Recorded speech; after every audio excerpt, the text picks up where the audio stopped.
Trade rumors are heating up in Toronto as reports have come out stating another Canadian team is interested in David Kampf via trade. This is going to have major implications on the Leafs cap going forward, and I'm going to break all this down and much more coming up on this episode of Hattrick HQ. But before we get into it, we got to say that 72% of you guys watching these videos aren't subscribed to the channel, so if you want to stay up to date on the latest NHL news, make sure to go down below and hit that subscribe button. But before we get into this David Kampf situation, we got to talk about what's happening in Nashville. I mean, Nashville is in shambles right now to start the season after going out this offseason, making some big acquisitions to put them in a spot where people say, hey, Nashville is a team that's going to be contending this year. But what happened? They went out and dropped a goose egg through the first 5 games. They are 0-5-0 to start the season, and it is very surprising because nobody expected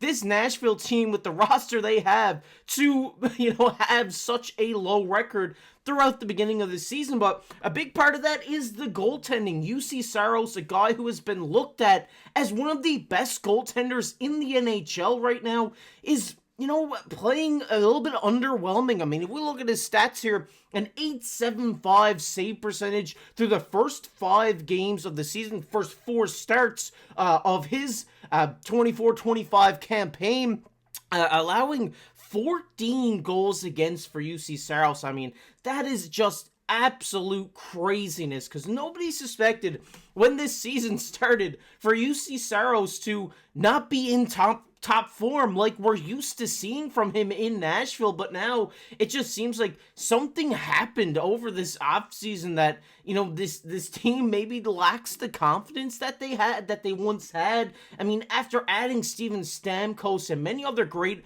acquisitions like Jonathan Marchessault, this team they haven't been able to help out their goaltender at all here this season. I mean, if we just take a look at their defense, I mean, it isn't the worst defense in the NHL. It's definitely not the best either. They have one of the best defensemen, two-way defensemen in the league in Roman Josi, if not the best. And they also got Brady Shea there, who was a great defenseman for the Carolina Hurricanes for years. Jeremy Lauzon, more of a big man just going to lay the body. But when you go down through this list, like Luke Shen, like there are a couple pieces maybe that they could shore up here on the blue line to make the defense stronger in Nashville, but it doesn't seem like right now that nothing's clicking for this Nashville team. Their top guys are contributing. Like, if we just bring it up, I mean, Philip Forsberg, he has 5 points through 5 games. O'Reilly got 4 points through his first 5 games of the season as well. But if you just go down through this list and just pause the video and go down, I mean, the top guys are contributing. It just seems like they're not getting any help from the non-star guys on this team, which is really hurting them so far the start of the season. I mean, Steven Stamkos, the big acquisition that they had this summer, has 1 point through his first 5 games as a Predator. That's not what you want when you go out and spend that much money on a guy like Steven Stamkos. You want to get this guy set up in his spot to release that amazing shot that he has, but they haven't been able to do that so far throughout this season. Do I think that they will pick it up and go on a run here through the next little while? I do, but I do think that the coaching staff needs to figure out a system that works for this new team, because it is a completely new look team here in Nashville. When you add 2 great guys in Marchessault and Stamkos, that throws a wrench into the lineup. It throws, guys' chemistries off if you're moving them up and down the lineup all the time. So they need to figure out something that is going to work here in Nashville. And Juuse Saros, I mean, he needs to pick it up a little bit. I mean, it isn't completely his fault, because the defense is it has been underwhelming to start the season as well. So they need the guys there to block the shots and just intercept those passes through the lanes for him. But it seems like right now nothing is clicking in Nashville, and they need to find out a way to make this work so that they do make the playoffs this year. You're not going to go out and spend all this money to bring in Stammer and Marchessault just to drop a goose egg through the first 5 games of the season. But it is very interesting what is happening in Nashville right now. But I want to hear your guys' thoughts down below. What do you think Nashville needs to do to get back into top form? Let me know down below in the comment section. We're going to get into the Leafs side of the video here, which is huge Leafs trade coming. And yes, this is something we've been talking about here on the channel for quite some time, is the Leafs needing to trade a guy in David Kampf. This is a guy who's getting $2.4 million and is playing on the 4th line for this team. That is, that's not what you want. And we've seen a report come out from Frank Seravalli today saying another team is interested in acquiring David Kampf. We just bring it up here. Frank Seravalli indicated that Calgary's GM has been working the phones in recent days trying to find a setter to add to the Flames' middle 6. He also goes on to say here that David Kampf will be a perfect fit for the Flames given his relative youth, face-off, acumen, defense, and would slot perfectly between Connor Zary and Blake Coleman, allowing Michael Backlund to play the 4th line. I really like this, actually, for the Calgary Flames, because David Kampf is a guy who could definitely be playing in the middle 6 for any NHL team. It's just very unfortunate that the Toronto Maple Leafs are so deep through the center position that he is playing on the 4th line. So now getting him in a place like Calgary would definitely rejuvenate his career, especially playing with such a young star who is just booming on the scene in Connor Zary. It could really help that line out, because they have that extra, defensive forward there who can get the puck on those forecheck opportunities for this team, and would really add just another edge to this Calgary Flames team. And if we go on to see here what he said, going further, he said this trade works in favor for Toronto as well, needing to shed cap space and removing Kampf's $2.4 million headache from their salary cap is a much needed move. This is what Jerick's wrote. He said Toronto can afford Kampf's contract when they have equal value on the ice at half the cost, so a trade could pay huge dividends